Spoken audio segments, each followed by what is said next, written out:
Hello students, मैं अरुण सोनी आज आपके लिए लेके आया हूँ पीरियोडिक टेबल का जो अपना नेक्स्ट पार्ट है उसकी आज बात करेंगे। ठीक है, पीरियोडिक टेबल अपन ने चला रखी थी। मैंने एक रफ सी यहाँ पे एक पीरियोडिक टेबल बनाई थी और आपको उसके बारे में थोड़ी बहुत बातें बताई थी। हेनरी मोजले ने दी थी पीरियोडिक टेबल। ठीक है, मॉडर्न पीरियोडिक टेबल की बात करते हैं। यहाँ पे सबसे ऊपर होता है हाइड्रोजन एटम, यहाँ पर सबसे ऊपर होता है हीलियम एटम। ओके, उसके बाद क्या क्या बात की थी ये सारी अपन ने पिछले वीडियो लेक्चर के अंदर कर रखी है। ठीक है, अब इसमें से आपको क्या क्या पढ़ना है ये देखना। अब पीरियोडिक टेबल के अंदर आपने बात की थी lithium, beryllium, boron, carbon, nitrogen, oxygen, fluorine और नियॉन। यहाँ पे आपने बात की थी sodium, magnesium, aluminium, silicon, sulphur, सी। ठीक है, इतनी अपन ने बात की थी। अब देखो आपको इसके बाद क्या करना है। अब इसमें से आपसे ना क्या क्या पूछा जाता है, पहले तो ये बात करेंगे। पहला क्वेश्चन आपसे यहाँ पे पूछा जाएगा, हाइड्रोजन की स्थिति असामान्य क्यों है? हाइड्रोजन की स्थिति असामान्य क्यों है, पहला क्वेश्चन। अच्छा क्वेश्चन है, क्योंकि यहाँ पर हाइड्रोजन क्या है, एक अपवाद है आवर्त सारणी का। तुमसे किसी भी आवर्त सारणी में पूछा जाए, अगर मान लो तुमसे पूछ लिया डोवेराइनर की आवर्त सारणी का अपवाद बताओ और न्यूलैंड की आवर्त सारणी का अपवाद बताओ, या मेंडलीफ की आवर्त सारणी का अपवाद बताओ, या आधुनिक आवर्त सारणी का अपवाद बताओ, तो एक फिक्स अपवाद है, याद रख लेना। हाइड्रोजन का स्थान यहाँ पे निश्चित नहीं है। क्लियर बात, हाइड्रोजन का स्थान निश्चित नहीं है। अब बात आ रही है हाइड्रोजन का स्थान निश्चित क्यों नहीं है, क्योंकि देखो हाइड्रोजन यहाँ पर है, हाइड्रोजन एक इलेक्ट्रॉन ग्रहण कर सकता है। ठीक है, अगर एक इलेक्ट्रॉन लेता है तो हीलियम का परमाणु क्रमांक के बराबर आ जाएगा। अगर एक इलेक्ट्रॉन लेता है तो हीलियम के परमाणु क्रमांक के बराबर आ जाएगा, और ये एक इलेक्ट्रॉन दे भी सकता है।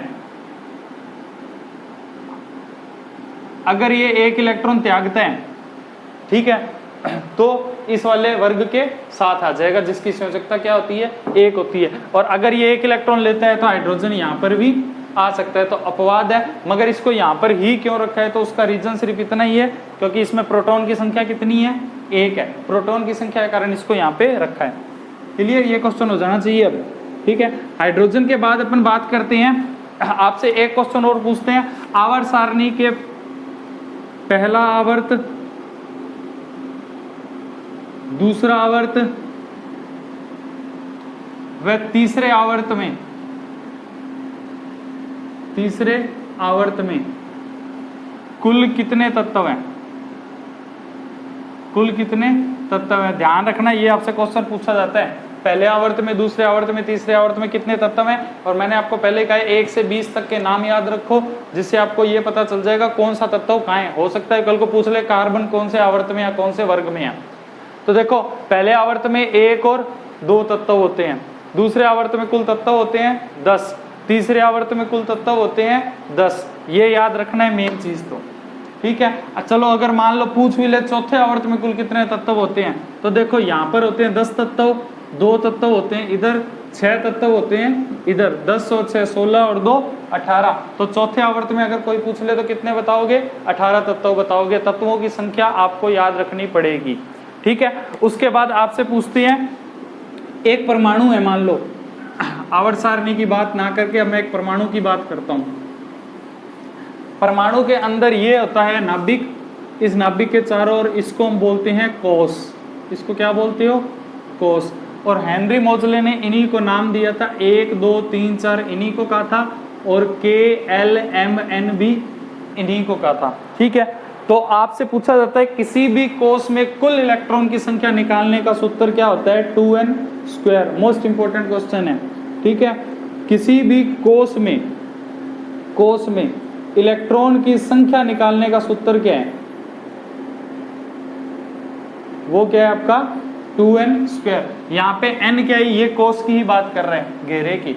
अब मान लो कोई कहे कि k कोश में कितने इलेक्ट्रॉन आएंगे, ठीक है, तो 2 इंटू में 1 की स्क्वायर, 2 इलेक्ट्रॉन आएंगे। कोई पूछे L कोश में कितने इलेक्ट्रॉन आएंगे, तो 2 की स्क्वायर 4 दूनी 8 इलेक्ट्रॉन। कोई पूछेगा m कोष में कितने इलेक्ट्रॉन आएंगे, तो 2 और ये हो गए 18 इलेक्ट्रॉन। क्लियर बात? ठीक है, ये भी अच्छा क्वेश्चन है, तैयार करना इसको। इतनी चीज हो जाएगी। उसके बाद अपन बात करते हैं आवर्त सारणी के अंदर संयोजकता की। आवर्त सारणी के अंदर संयोजकता की बात करते हैं। तो देखो भाई, संयोजकता क्या होती है, बताया था आपको पिछली वीडियो में कि भाई किसी परमाणु के द्वारा त्यागे गए बाहरी कोष में जो इलेक्ट्रॉन है जो त्यागे जाएं, उनकी संख्या क्या कहलाती है, संयोजकता ही कहलाती है। अब संयोजकता से आपसे क्वेश्चन पूछते हैं, आवर्त सारणी में बाएं से दाएं और ऊपर से नीचे जाने पर, ऊपर से नीचे जाने पर, और ये हो गया बाएं से दाएं जाने पर, किसी भी परमाणु के गुणों में किस प्रकार परिवर्तन होता है, ये आपसे पूछ सकते हैं। तो सीधी सी बात है, ऊपर से नीचे और बाएं से दाएं जब आप जाओगे, ऊपर से नीचे और बाएं से दाएं जब आप जाओगे, तो आपके फर्क क्या क्या पड़ेगा वो आपको देखना है। ऊपर से नीचे बाएं से दाएं जाने पे संयोजकता में फर्क ये पड़ता है कि एक वर्ग की संयोजकता क्या होती है, समान। वर्ग की संयोजकता क्या होती है, समान। मतलब प्रथम वर्ग की मैं बात करूं तो इसकी संयोजकता कितनी है, +1। ठीक है, अगर मैं हैलोजन की बात करूं तो इसकी संयोजकता कितनी है, -1। अगर मैं अक्रिय गैसों की बात करूं तो इसकी संयोजकता कितनी है, 0। और बाएं से दाएं जाने पे संयोजकता क्या होती है, परिवर्तित होती है। जैसे